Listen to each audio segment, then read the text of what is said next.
할렐루야. 새로운 아침입니다. 5월 1일 첫째 날입니다. 5월달 하나님께서 우리에게 새로운 은혜를 주시고 또 모든 것이 회복되는 소망이 있는 달이 되기를 간절히 소원합니다. 오늘 함께 나눌 말씀은 신명기 12장 1절에서 7절 말씀입니다. 오늘 말씀의 제목은 하나님이 원하시는 예배를 드리게 하소서. 하나님이 원하시는 예배를 드리게 하소서입니다. 오늘 말씀을 통해서 하나님이 원하시는 예배가 무엇인지를 같이 묵상할 수 있기를 간절히 소원합니다. 신명기 12장부터는 가나안 땅에 들어간 이스라엘 백성들이 실제적으로 하나님 말씀에 어떻게 순종해야 되는지 구체적으로 가르쳐주는 말씀입니다. 오늘 본문 말씀은 가나안 땅에 들어가서 첫 번째로 해야 될 하나님의 백성의 일을 가르쳐주고 있는데요. 그것이 뭘까요?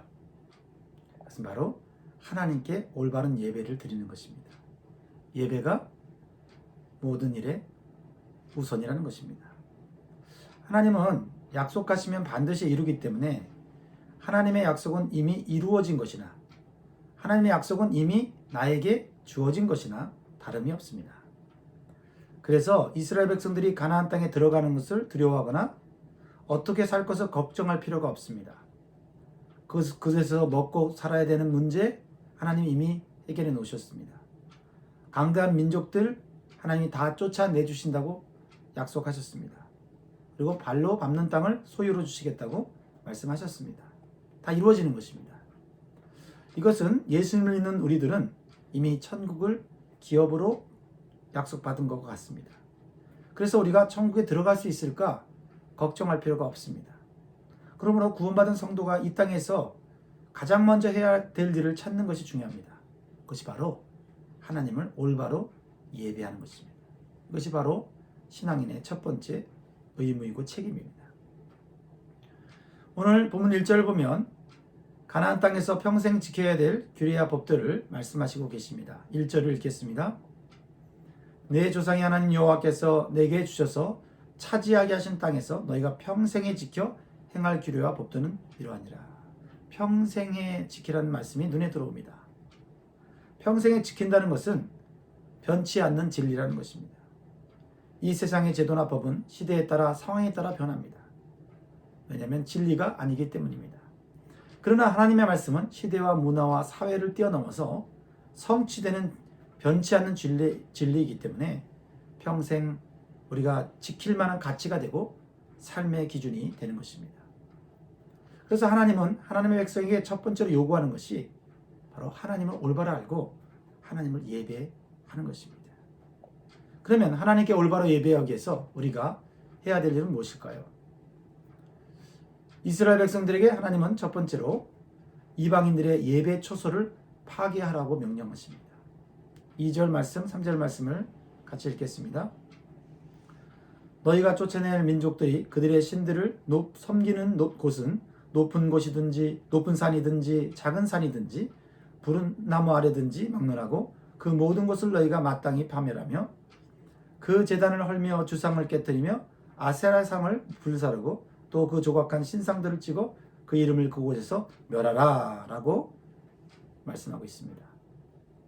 가나안 땅에서 이미 거주하는 가나안 족속들은 하나님을 알지 못하고 우상 신들을 만들어서 자신의 인생과 운명을 맡기며 살았습니다. 그래서 그들은 산과 푸른 나무 아래서 예배를 드렸습니다. 그들은 하나님께서 창조하신 피조물 앞에서 어리석게도 엎드리는 죄를 짓고 있는 것입니다. 그것은 창조주 하나님을 무시하고 모독하는 우상 숭배가 되는 것입니다. 이렇게 인간들이 창조주 하나님께서 주신 것들로 인해서 풍성한 삶을 살고 있는데도 그것을 알지 못하면 이 땅에서 아무리 잘 먹고 잘 살아도 그것은 헛된 삶을 사는 것입니다. 그리고 하나님을 하나님으로 인식하지 못하고 다른 우상으로 바꾸어 섬기는 것은 결국은 망할 수밖에 없는 삶을 살 수밖에 없는 것입니다. 그래서 하나님은 이스라엘 백성들에게 가나안 땅에 들어가면 먼저 이방인들의 예배 초소와 모든 우상들을 파괴할 것을 명령하고 있는 것입니다. 자칫하면 하나님의 백성들도 이방인들의 문화와 종교에 미혹돼서 참된 하나님을 배신할 수 있기 때문입니다. 이것은 우리에게도 주는 중요한 영적인 의미가 있습니다. 우리가 예수 그리스도로 구원받은 이후에 우리는 옛사람의 옷을 벗어버리고 새 사람으로 변화되어 하나님께 온전한 예배를 드려야 함을 일깨워주고 있는 것입니다. 우리는 세상과 하나님을 동시에 섬길 수 없으며 세상의 가치관과 기준을 버리지 않은 채 하나님께 예배하는 것은 하나님의 구원을 무시하고 예수 그리스도를 배반하는 것이 되는 것입니다. 그러므로 우리는 하나님께 예배하기 전에 세상에서 영향받은 죄악과 가치관과 잘못된 생각들을 하나님 말씀 앞에서 철저히 찾아내어 회개해야 하는 것입니다. 특별히 우리가 모르게 지키고 있는 무속신앙과 미신사상을 타파해야 합니다. 또한 내가 하나님 외에 다른 것을 믿고 의지하고 있지 않은지 살펴보아야 하는 것입니다. 그리고 오직 하나님만이 예배의 대상인 것을 명심해야 하는 것입니다. 그것이 올바른 예배의 자세인 것입니다. 두 번째로는 하나님이 원하시는 예배 장소를 찾으라는 것입니다.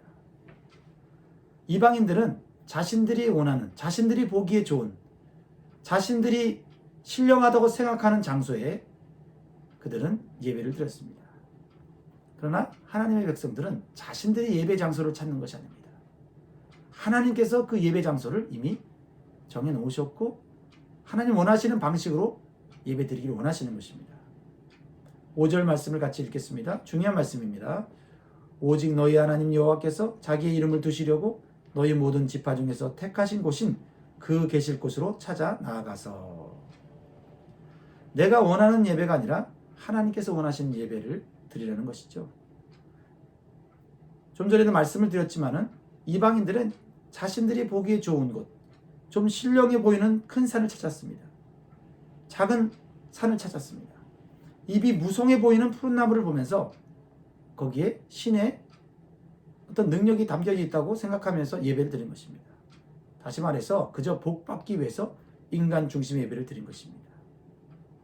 그러나 하나님의 백성은 다릅니다. 하나님의 백성은 이미 복을 받은 자들이고 또 복을 약속받은 자들입니다. 그래서 하나님 중심의 예배를 드려야 하는 것입니다.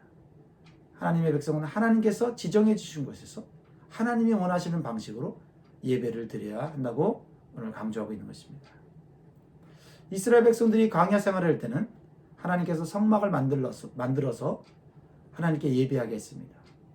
그들이 이동하기 때문에 하나님께서 머물라고 한 곳에 그것을 머물면서 하나님께 예배를 드렸습니다. 그러나 이제는 가나안 땅에 정착하게 됩니다. 하나님께서 이름을 두시고 임재할 예배 장소를 정하시겠다는 것입니다. 한 곳을 정해서 하나님께 예배 드리도록 하겠다는 것입니다. 후에 예루살렘에 솔로몬 성전을 지음으로써 실현이 되었습니다. 하나님께서 다신을 섬기는 이방인들과 달리 이렇게 단일 성전 장소를 정하시는 것은 깊은 뜻이 있습니다. 먼저는 오직 하나님만이 참신이라는 순수한 여호와 신앙을 갖게 하려는 것입니다. 두 번째로는 이스라엘 백성들이 성전 중심으로 하나 되고 하나님 중심으로 연합되기를 원하신 것입니다. 또한 신약시대에 와서는 이 참된 성전 대신은 예수 그리스도를 통해서만 하나님께 예배 드릴 수 있음을 의미하는 것입니다. 그리고 구원받은 성도들은 주님의 몸된 교회라는 공동체를 통해서 하나님께 예배하고 섬기고 또한 연합하여 교제하는 것을 가르쳐 주시는 것입니다. 하나님이 원하시는 장소, 하나님이 기뻐하시는 예배의 방식을 따라 예배할 때 우리는 하나님 주신 복을 누리는 것입니다. 세 번째로는 하나님 앞에서 즐거워하는 예배를 드리라는 것입니다. 어떻게 하나님께 즐거워하며 예배를 드릴 수 있습니까? 6절 7절 말씀을 보겠습니다. 너희의 번제와 너희의 제물과 너희의 11조와 너희 손의 거제와 너희의 서원제와 낙헌 예물과 너희 소와 양의 처음 난 것들을 너희는 다 그리로 가져다가 드리고. 7절 거기 곧 너희 하나님 앞에서 먹고 너희 하나님 여호와께서 너희의 손으로 수고한 일에 복 주심으로 말미암아 너희와 너희의 가족이 즐거워할지니라. 즐거워할 수 있는 예배, 정말 우리가 원하는 예배 아닙니까? 하나님께서 아무것도 없이 가나안 땅에 들어와서 풍성한 삶을 살게 하셨습니다. 그러면 하나님께서 요구하시는 것은 한 가지입니다. 누구 때문에 이스라엘 백성들이 생명이 유지되는지를 알기를 원하는 겁니다. 누가 그들의 삶을 책임지고 있는지를 알기를 원하시는 것입니다. 그것을 표현하는 것이 예배고 그것이 예물인 것입니다. 그래서 예배 드릴 때 하나님께 예물을 드리는 것은 하나님께서 주신 것들을 확인하는 믿음의 행위인 것입니다. 모든 것이 하나님께로부터 왔다는 것입니다. 그래서 번제를 통해서 우리 자신 전체를 태워 올려드리는 헌신을 하는 것입니다. 이것이 중요합니다. 또한 11조를 통해 모든 것이 하나님의 것임을 고백하며 10분의 1을 드리는 것입니다. 그리고 처음 난 것들을 드리면서 우리의 생명은 하나님께 달려있음을 고백하는 것입니다. 이스라엘 백성들이 출애굽할 때 죽음의 사자가 하나님의 사자가 패스오버 각 집을 지나갈 때에 이스라엘의 피가 묻은 집은 그 생명을 보존하셨습니다. 그러나 애굽의 가족들 또 애굽의 가축들 중에 첫 것들은 다 그 생명을 잃었습니다. 즉 생명은 하나님께 달려 있다는 것을 고백하면서 처음 난 것을 드리는 것입니다. 이러한 참된 신앙 고백과 예배의 행위는 하나님을 기쁘시게 하는 동시에 복주심에 대한 감사로 인해서 하나님의 백성이 육적, 영적 즐거움을 누리게 되는 것입니다. 그래서 하나님 앞에서 즐거워하며 예배 드릴 수 있는 것입니다. 이러한 참된 예배를 드릴 때 하나님께서 주시는 복을 누리는 선순환적인 은혜를 평생 경험하게 되는 것입니다. 참된 예배가 바로 참된 복이요, 복의 보장인 것입니다. 사랑하는 성도 여러분, 우리가 이 힘든 시기에 우리가 무엇에 관심을 가져야 되겠습니까?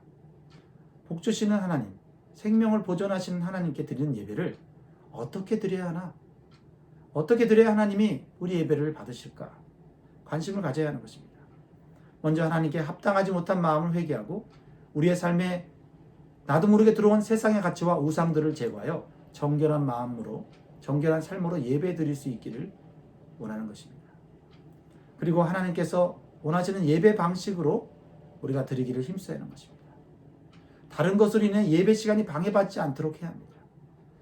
교회에 와서 예배를 드리지 않고 정해진 시간에 예배를 드리지 않기 때문에 잘못하면 우리의 예배 생활이 무너질 수 있습니다. 또한 하나님이 원하시는 것이 아니라 내 상황에 내 형편에 맞춰서 그저 형식적으로 예배를 드릴 수도 있다는 것입니다. 그러므로 우리는 하나님의 임재를 간절히 경험하는 예배를 드릴 수 있도록 우리는 하나님 앞에 시간을 정하고 그 시간에 하나님께 정성껏 예배 드려야 한다는 것입니다. 그리고 하나님께 드려야 할 것이 무엇인지를 고백하면서 하나님이 모든 것을 주셨다는 것을 감사하면서 드리는 예배를 드릴 때 이 어려운 시기에도 하나님 우리의 마음에 평강을 주시고 기쁨이 주시는 그런 삶을 살게 하실 줄 믿습니다. 오늘도 여러분 힘내시고 오늘도 승리하시기를 간절히 바랍니다.